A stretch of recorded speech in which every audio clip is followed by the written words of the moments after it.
நடைபெற்றது. மத்திய அமலாக்கத்துறை சோதனையில் கிடைக்கப்பட்ட ஆவணங்களின்படி சுமார் 1000 கோடி ரூபாய் மேல் முறைகேடு நடந்துள்ளதாக அமலாக்கத்துறை தொலைக்காட்சியின் வாயிலாக பத்திரிகையின் வாயிலாக செய்திகள் வெளியிடப்பட்டன. அமலாக்கத்துறை சோதனை நடத்தியதை எதிர்த்து டாஸ்மாக் நிறுவனம் அரசு நிறுவனத்தில் சோதனை நடத்தியது தொடர்பாக ஒரு வழக்கும், ஊழியர்களை துன்புறுத்தியதாக மற்றொரு வழக்கும் நீதிமன்றத்திலே தொடர்ந்தது. மேலும் மத்திய அமலாக்கத்துறை டாஸ்மாக் தொடர்புடைய மேல் நடவடிக்கைகள் எடுக்கக்கூடாது என்று சென்னை உயர்நீதிமன்றத்தில் வழக்கு தொடர்ந்தது. இதை விசாரித்த சென்னை உயர்நீதிமன்றம் 2 கொண்ட நீதிபதி அமர்வு முதலில் விசாரணைக்கு எடுத்துக்கொள்ளப்பட்டு விசாரணை ஆரம்ப கட்டம் நடந்தது. அந்த ஆரம்ப கட்டத்தில் முடிந்த பிறகு தள்ளி வைக்கப்பட்டது. அதில் இருந்த நீதிபதிகள் அந்த வழக்கிலிருந்து தங்களை விடுவித்துக் கொண்டார்கள். உயர்நீதிமன்ற தலைமை நீதிபதி அவர்கள் மற்றொரு அமர்வை இந்த வழக்கு சம்பந்தமாக விசாரிக்கலாம் என்று ஒரு புதிய அமர்வை நியமித்தார்கள். அந்த அமர்விலே இந்த வழக்கு வந்தது. அதை சந்திக்க திராணி இல்லாத இந்த டாஸ்மாக் அரசு நிறுவனமான டாஸ்மாக் நிறுவனம் உச்ச நீதிமன்றத்தை இன்றைய தினம் நாடி இருக்கிறது. இந்த அமலாக்கத்துறை தொடர்புடைய வழக்குகள் எல்லாம் வேறொரு மாநிலத்தில் உள்ள உயர்நீதிமன்றம் விசாரிக்க வேண்டும் என்று இன்றைய தினம் உச்ச நீதிமன்றத்திலே மென்ஷன் செய்திருக்கின்றது. அதை குறித்து தான் நான் இந்த அரசுடைய கவனத்துக்கு கொண்டு வந்தேன். அதை இந்த அரசு அனுமதிக்கல.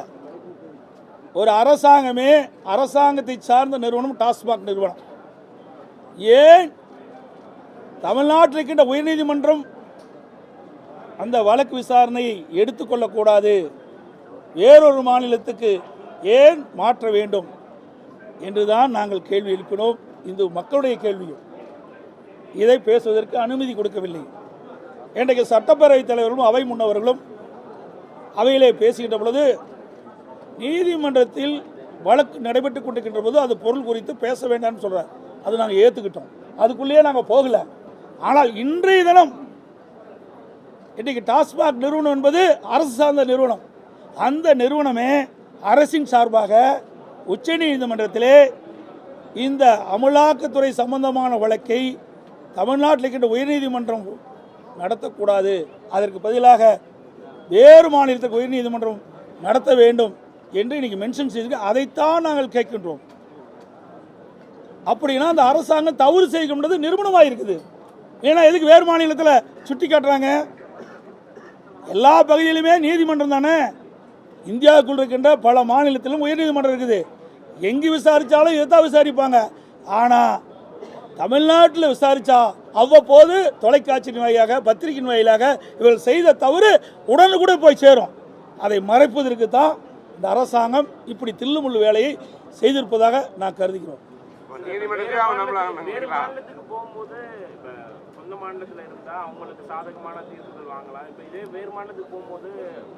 ஏங்க நீதிமன்றத்தில் போய் சாதக பாதகம்லாம் கிடையாது.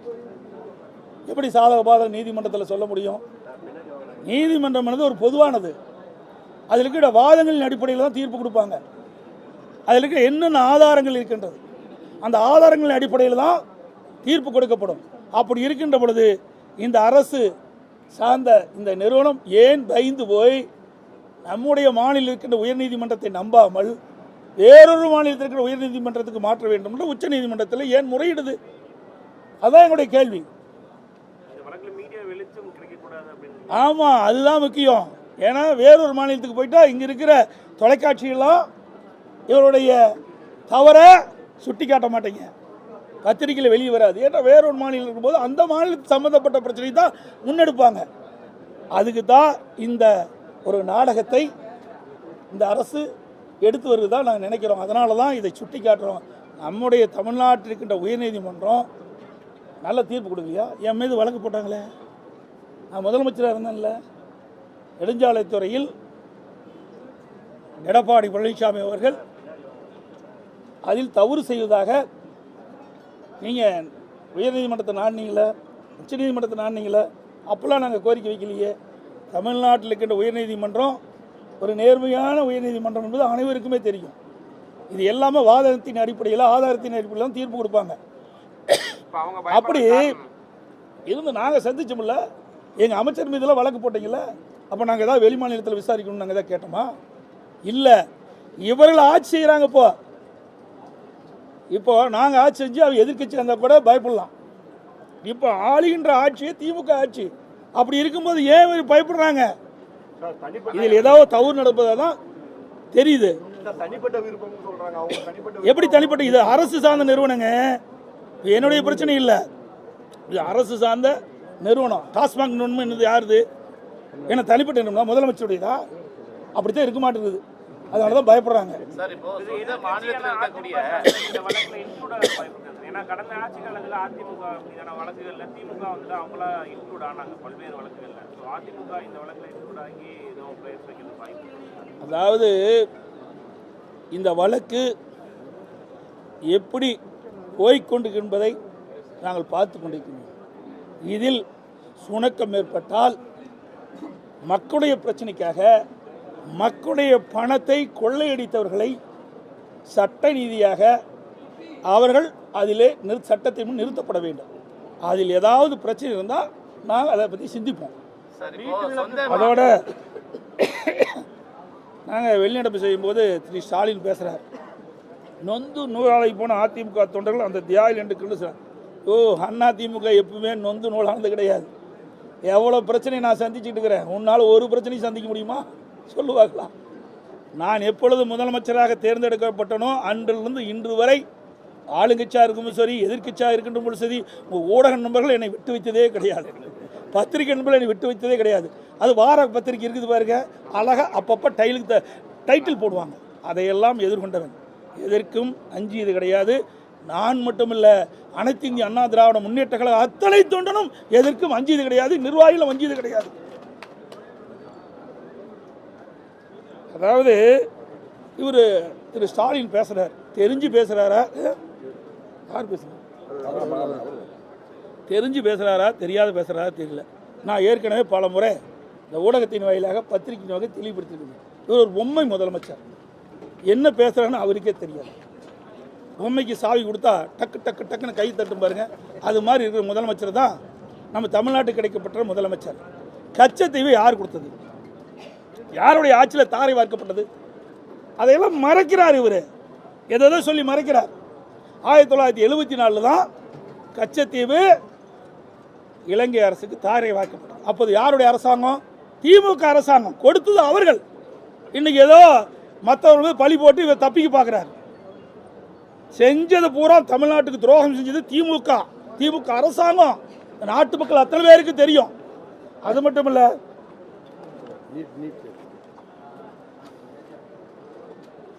அதாவது ஸ்டாலின் மாடல் அரசாங்கத்தில் தான் மீனவர்களும் பொதுமக்களும் மாணவர்களும் நொந்து நூலாகி போயிருக்கிறாங்க. இது அவருக்கு பாவம் தெரியல. இப்போ ஞாபகப்படுத்துகிறேன். இன்னொன்று, இப்போ மீனவருக்கு நன்மை செய்கிற மாதிரி ஒரு தோற்றத்தை வெளிப்படுத்தியிருக்கிறார். நீங்கள் பார்த்தீங்கன்னா பல அறிவிப்பை வெளியிட்டிருக்கார். 4 ஆண்டு காலம் அந்த மீனவர் படுகின்ற துன்பம் அவருக்கு தெரியாதா? சொல்லுங்க பார்க்கலாம். 4 ஆண்டு காலம் தமிழ்நாடு முதலமைச்சர் தானே இவர். தமிழ்நாட்டு மக்களுடைய பிரச்சனையை என்னென்னு தெரியாத ஒரு முதலமைச்சர் இந்த நாட்டை ஆண்டால் அந்த நாடு எப்படி இருக்குது என்பதை எண்ணி பாருங்கள். 4 ஆண்டு காலம் மீனவர் துன்பப்படலையா? இலங்கை கடற்படையால் அவர்களை கைது செய்யப்படவில்லையா? அவருடைய படகுக்கு சேதம் விளைவிக்கலையா? அப்பொழுதெல்லாம் இந்த முதலமைச்சருக்கு நாணவதையும் இல்லை. ஏன்னா அடுத்த ஆண்டு தேர்தல் வர இருக்குது. அதை மையமாக வைத்து பல அறிவிப்புகள் வெளியிட்டிருக்கார். இப்போ இருக்குது 9 மாதம். இந்த திராவிட முன்னேற்ற கழக அரசுக்கு இருக்கின்ற ஆயுள் காலம் 9 மாதம். இந்த 9 மாதத்தில் என்ன திட்டத்தை கொண்டாந்து நிறைவேற்ற முடியும்? இந்த எந்த அறிவிப்புமே நிறைவேற்ற முடியாது. எல்லாம் அறிவிப்போடு போயிடும். வெற்று அறிவிப்பு தான். மீனவருடைய வாக்குகளை பெற வேணும். அதற்காக இப்படிப்பட்ட ஒரு நாடகம். அது மட்டும் இல்லை, இன்றைக்கி மத்திய அரசு மீது பழி போட்டுட்ருக்கிறார். 16 ஆண்டு காலம் மத்தியில் ஆட்சி அதிகாரத்தில் இருந்த ஒரே கட்சி தமிழ்நாட்டில் திமுக கட்சி தான். அப்படி 16 ஆண்டு காலம் மத்தியில் ஆட்சி அதிகாரம் இருக்கும்போது இந்த மீனவர் பிரச்சனை இவருக்கு தெரியாதா? மீனவர் படிக்கின்ற துன்பம் இவருக்கு தெரியாதா? அப்பொழுது அதிகாரம் இருக்கின்ற பொழுது ஏன் நீங்கள் அதை செயல்படுத்தவில்லை? ஏன் மீனவர்களுக்கு இழைக்கப்படுகின்ற அநீதிகளை, கொடுமைகளை ஏன் போக்க முடியவில்லை? 16 ஆண்டு காலம் ஆட்சி அதிகாரம் உங்களுக்கு முக்கியம். ஆனால் நாட்டு மக்கள் முக்கியம் இல்லை, ஓட்டு போட்டு தேர்ந்தெடுத்த மக்கள் முக்கியம் இல்லை, மீனவர் பெருமக்கள் முக்கியம் இல்லை. அடுத்து வருகின்ற தேர்தலில் வாக்குகளை பெற வேண்டும் என்ற அடிப்படையில் இன்றைக்கு மற்றவர்கள் பழி போட்டு திராவிட முன்னேற்ற கழக தலைவர் திரு ஸ்டாலின் அவர்கள் தப்பிக்க பார்க்கிறார். இந்த கிராமத்தில் ஒன்று சொல்லுவாங்க, அதை பார்த்தீங்கன்னா தும்பை விட்டு வாழை பிடிப்போன்னு சொல்லுவாங்க. 16 ஆண்டு காலம் ஆட்சி அதிகாரத்தில் இருக்கும் போதெல்லாம் ஒன்றும் செய்யாமல் இன்றைய தினம் கிராமத்தில் சொல்கின்ற பழைமொழி பாரி தும்பை விட்டு வாழை பிடிப்பதாக கதையாக இருக்குது. எல்லா வகையிலும் பிடித்தான். கச்சத்தீவை தாரை வார்த்து இவருதான், அதை எதிர்ப்பு குரல் கொடுக்கிறது இவருதான். வெட்டை வேடம் போடுகின்ற முதலமைச்சர் இன்றைய முதலமைச்சர். அதே போல நீட் தேர்வை கொண்டு வருவதும் காங்கிரசும் திமுக தான். அப்பவே கொண்டு வரலினா இவ்வளவு பிரச்சனை எதுக்கு? பிரச்சனையை உருவாக்குவதும் இவர்கள் தான். அந்த பிரச்சனையை திசை திருப்புவதும் நாடகத்தை அரங்கேற்றுவதும் திமுக தான். எல்லாம் கைவந்த கலை. நாட்டு மக்களை ஏமாற்றுவது எப்படி என்று திமுக காரனை கேட்ட சொல்லுவோம்.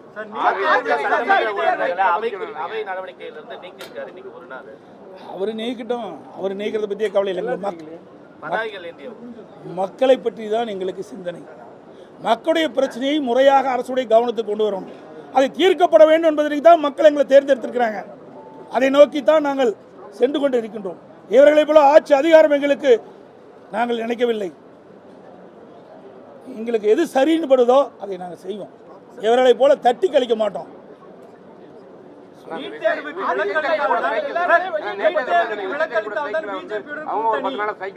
தேர்வுக்கு விலக்களித்தால் தான் பிஜேபியுடன் கூட்டணி அப்படிங்கிற கோரிக்கையை முன்வைங்கள் என்று நேற்று முதலமைச்சர் நீலகிரியில் பேசியிருந்தார். ஐயா, ஆடு நனைகிறது ஓனாய் அழுதுதான். உனக்கு ஏயா வளர்க்குற? நீட்டு யாரை கொண்டாந்தது? முதல்ல அதை பாரு. சும்மா பொய்ய பேசிட்டு கூடாது, எப்போ பார்த்தாலும் பொய். இன்னொன்று சொல்லிக்கிட்டு இந்தியா கூட்டணி இந்தியா கூட்டணிங்கிற இந்தியா கூட்டணியில் காங்கிரஸ் தான் முக்கிய பங்கு வகிக்கிறது. இந்த இந்தியா கூட்டணி 2வது கூட்டம் பெங்களூர் நடக்குது. அப்போ நான் அந்த தெரிவித்தேன், இன்றைக்கு முதலமைச்சர் பெங்களூர் போகிறேங்க, தமிழ்நாட்டு அணைகள்லாம் மேட்டூர் அணையில் நீர் குறைவாக இருக்குது, விவசாயிகளுக்கு தேவையான நீர் கிடைப்பன்ற பேச்சை நீங்கள் எடுங்க, நீரை பெறுவதற்கான நடவடிக்கை எடுங்கன்னு சொன்னேன். ஏதாவது காதில் போட்டுட்டாரா? இந்தியா கூட்டணியில் ஒரே ஒரு கேள்வி மட்டும் வைங்க. இன்றைக்கி இந்தியா கூட்டணியில் நாங்கள் அங்கம் வகிக்க வேண்டும் என்றால் 50 ஆண்டு காலம் போராடி வந்து உச்சநீதிமன்றத்தின் மூலமாக பெற்ற தீர்ப்பை நீங்கள் முழுமையாக நிறைவேற்றுங்கள். அதோடு உச்சநீதிமன்ற தீர்ப்பின்படி காவிரி நதியின் குறுக்கே தடுக்கவோ தேக்கவோ நீரை திருப்பி அனுப்பவோ முடியாது என்று சொல்லியிருக்குது. அங்கே குறுக்கே மேகதாது அணை கட்டப்படும் என்று சொல்லியிருக்கிறேன், கட்டக்கூடாது. அதுக்கு உறுதிமொழி வாங்கி கொடுத்துருந்தா பரவாயில்ல. இந்த முதலமைச்சர் இதை கேட்குறாரு. அப்புறம் இந்தியா கூட்டணியில் சேர்ந்து என்ன பிரயோஜனம்? குடும்பத்தில் இருக்கிறவங்க அதிகாரத்துக்கு வர வேணும், வேறு ஒன்றும் இல்லை. பாருங்கள், குடும்பத்தில் பாருங்கள், திரு கருணாநிதி, அதுக்கு பிறகு ஸ்டாலின், அதுக்கு பிறகு உதயநிதி, திருமதி கனிமொழி, தயாநிதி மாறன், இவருக்கு தாங்க இருப்பாங்க எல்லா கீ போஸ்ட்டு. அந்த கட்சியில் பார்த்தீங்கன்னா குடும்பம் தான் ஆட்டோபிக்ஸ் மாதிரி அப்படியே சுருட்டி வச்சிருக்கு. குடும்ப ஆட்சி. அதுக்கு முடிவு கட்ட தேர்தல் 2026ஆம் ஆண்டு நடைபெற்ற சட்டமன்ற பொறுத்து. சார், இதுக்கு அதுக்கு என்ன மாதிரி விடுங்க சார். சார், இதை சந்திக்கிறத ஒரு பெரிய விஷயமா உங்க பத்திரிகையில் ஊடகத்தான் காட்டுறீங்க, வேற வழி இல்லை. இது ஏதாவது பேசி அதிமுகவை எப்பொழுது பார்த்தாலும் குறை சொல்லுகின்ற போக்கை விட்டுவிட்டு இப்படிப்பட்ட ஆக்கப்பூர்வமான மக்களுக்கு ஆக்கப்பூர்வமான நன்மை கிடைக்கின்ற பிரச்சனை நான் சொல்றோம். அதை போல் நாட்டு மக்கள் எடுத்து சொல்லுங்க.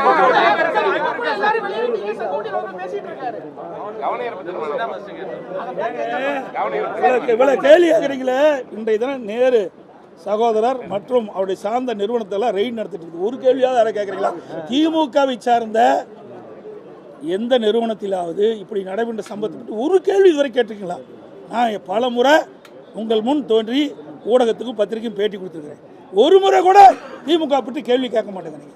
திமுக தலைவர்கிட்ட போய் கூட கேட்க மாட்டேங்கிறீங்க, முதலமைச்சர்கிட்ட போய் கூட கேட்க மாட்டேங்கிறீங்க, துணை முதலமைச்சர்ட்டையும் கேட்க மாட்டேங்கிறீங்க. எந்த கேள்வி கேட்டாலும் பதில் தர நான் தயார். நாட்டு மக்களுடைய பிரச்சனையை குறித்து